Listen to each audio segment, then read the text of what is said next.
Eu quero jogar aqui mais uma matéria. Óbvio que é uma matéria que, enfim, vai gerar uma discussão, mas vamos tentar rodar em torno da discussão, tá? Saiu recentemente, Cogos, que tem um membro do Vaticano defendendo a liberação para padres se casarem, né?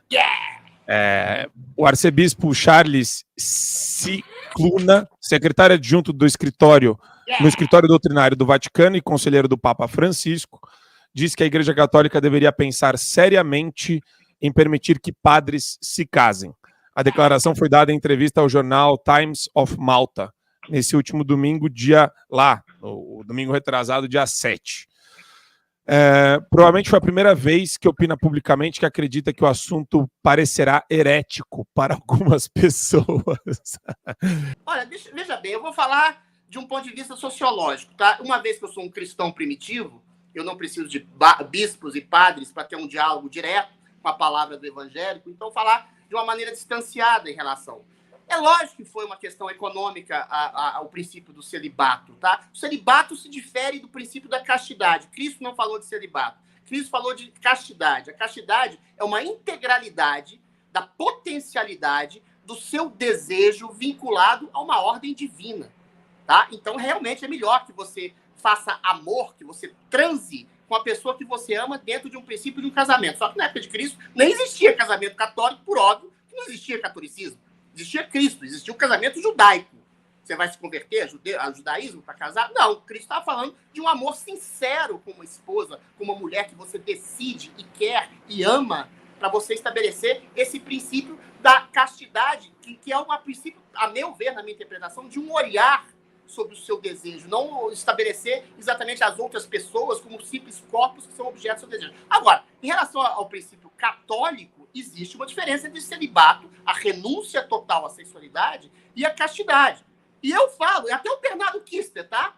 que é um católico famoso e célebre do Brasil, fala que os padres deveriam, sim, ter o direito a casar, que não tem nenhum princípio de heresia. Porque o catolicismo, no começo, então, já que o Paulo Cogos está falando de história, não era uma obrigação, é uma recomendação que se transformou pela tradição praticamente numa obrigação.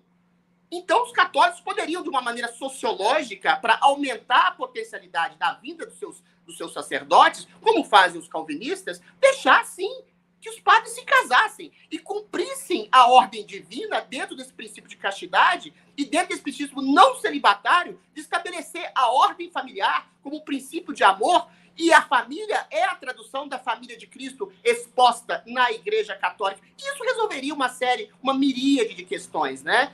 Primeiro, os padres poderiam ter sua sexualidade mais fluida em relação ao amor que eles sentem por suas respectivas esposas.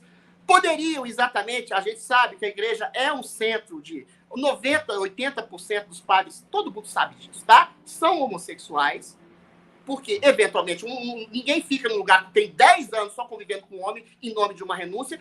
Pode até ficar, não estou dizendo que não fique, mas é difícil, é complicado. Então, você teria uma heterogeneidade, uma multiplicidade maior de pessoas que abarcariam, que entrariam na igreja por um simples princípio, não de prazer, mas de amor conjugal, que daria aos padres, aos sacerdotes, uma potencialidade maior de aconselhamento a famílias, uma vez que eles também têm a experiência, a empiria da constituição de uma família.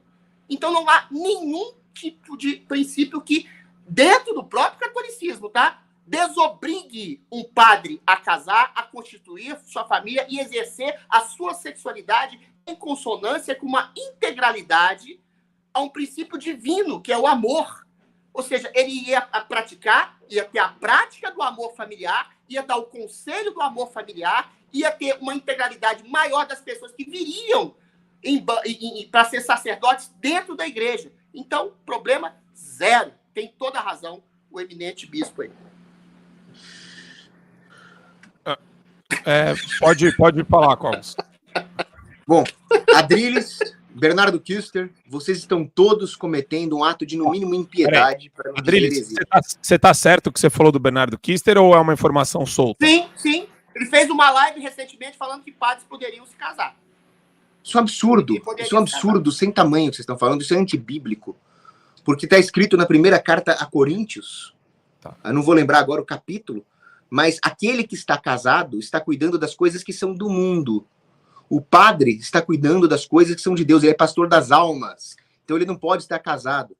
Diz ainda no Evangelho de São Mateus, agora não vou lembrar o capítulo também, mas no Evangelho de São Mateus está escrito aqueles que se fizeram eunucos para servir a Deus. Eunuco não é cortar as bolas fora, mas é abdicar do casamento, é celibato. E tudo isso vem, não é de questões econômicas medievais, não. Isso vem do Concílio de Elvira. Concílio de Elvira é século IV. Concílio Africano de 300 e pouquinho também, século IV, já falava, é preciso preservar a castidade relativa ao estado de vida dos sacerdotes e levitas. O que significa isso? Mas é uma recomendação, que eles não, recomendação, não tem esse negócio de recomendação em concílio. Não é obrigação, não. Não, é obrigação, o concílio é vinculante. Esse negócio de recomendação é coisa de Opus Dei, que acha que pode... Católica, nós vamos deixar todos os padres celibatários para não dividir patrimônio. É lógico que eles não iam dizer isso de maneira clara, né, Cogos? Mas não é para isso, Adriles, pelo amor de Deus. Também tem que perceber isso.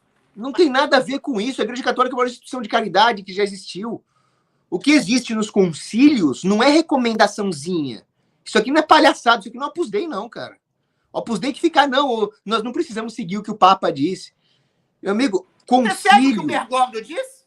Não, Bergoglio não é Papa. Segue o que o Papa Francisco disse? Bergoglio é um capitalista, comunista. Papado. Você, na verdade... O Bergoglio não é Papa, não tem Papa desde Pio XII, cara. Vamos manter a discussão. Então, se você obedece os preceitos da Igreja Católica, Cogos, você devia obedecer os preceitos e normas que o Papa Bergoglio diz. Você renega por que eu vou obedecer? Mas se eu sou católico, por que eu vou obedecer uma pessoa que não é católica? Que está se passando por Papa, que está pregando comunismo e heresia no mundo? Você está sendo o Bergoglio é o inimigo da Igreja Católica. Se você obedece a ordem eclesiástica, você tem que beijar a mão do Papa Bergoglio.